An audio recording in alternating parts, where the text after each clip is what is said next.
के लिए जाना जाता है, उसी प्रकार से एक देश अपने यहाँ के संसाधन के लिए जाना जाता है। वो फसल हो सकती हैं, वो कोई मेटल्स हो सकते हैं, धातु हो सकती है, पानी हो सकता है, तेल हो सकता है, उसके पहाड़ या मैदानी इलाके हो सकते हैं, जैसे हम गल्फ कंट्रीज में देखते हैं रेगिस्तान है पर उसके बाद भी डेवलपमेंट हाई है।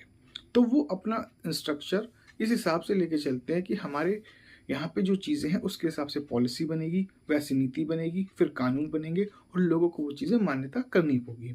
उसके हिसाब से देश दूसरे देश पर निर्भर होते हैं और आधारित होते हैं। आश्रित समझ सकते हैं आप, जैसे कि हम यहाँ से टमाटर, प्याज, आलू वगैरह जो हरी सब्जी हैं वो दूसरे देशों को देते हैं, पर दूसरे देशों से हम दूसरी अन्य चीज़ें लेते हैं।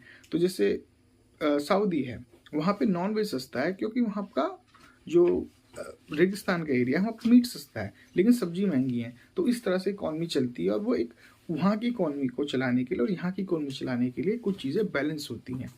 तो इस तरह ये है दूसरा तरीका कि भौगोलिक संसाधन में कमी कर देना, ठीक है, उस या उसके ऊपर टैक्स बढ़ा देना। जैसे कि अगर हम सैटेलाइट का यूज़ करते हैं और उससे रेडियो टेलीविजन चलते हैं, अगर वो सैटेलाइट उस फैसिलिटी को प्रोवाइड कराता है तो दूसरा देश उस पर टैक्स बढ़ा देगा, जिससे उसकी जनता के ऊपर टैक्स बढ़ेगा और वो उस संसाधन के लिए दूसरे देश पर निर्भर करेगा। नहीं तो अगर वो मीडिया कवरेज खत्म होती है, वो इलेक्ट्रॉनिक्स जो सामान कमज़ोर होंगे, उस वजह से उस देश को समस्या आएगी।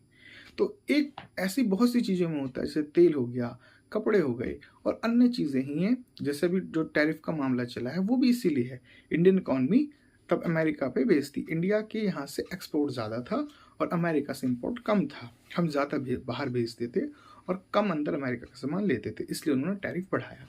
उसमें क्या होता है, कोई भी देश, अगर हम कोई एक प्रोडक्ट खरीदते हैं 10 रुपये का और वो वहाँ पे 20 रुपये का है, तो ऑब्वियसली वहाँ का जो 15 रुपये का कोई प्रोडक्ट होगा, कोई भी सामान, वो खाने पीने का कोई बिस्किट है, तो उसे अमेरिकन लोग उसे खरीदेंगे। तो टैरिफ बढ़ जाने से इफेक्ट होता है, ये एक चीज़ है। तीसरा होता है दोस्तों, इस रिपोर्ट का पार्ट है छिपकर वार करना। छिपकर वार करने का मतलब होता है, जैसे भी आपने यूक्रेन और रशिया के वॉर को देखा, आप इनडायरेक्टली, ये कुछ सामने से नहीं है, लेकिन जो एक देश अगर मान लीजिए किसी दूसरे देश से युद्ध करता है तो फिर उसको हथियारों की कमी महसूस होगी, तो उन हथियारों को वो दूसरे देश से लेगा। अब उसके पास इस वक्त इतना पैसा नहीं होता कि वो तुरंत के तुरंत वहाँ से इतना पैसा ले और हथियार को लगाए। हथियार को आने में भी समय लगता है, बनने में। तो ऐसे में वो दूसरे देश से हथियार लेता है।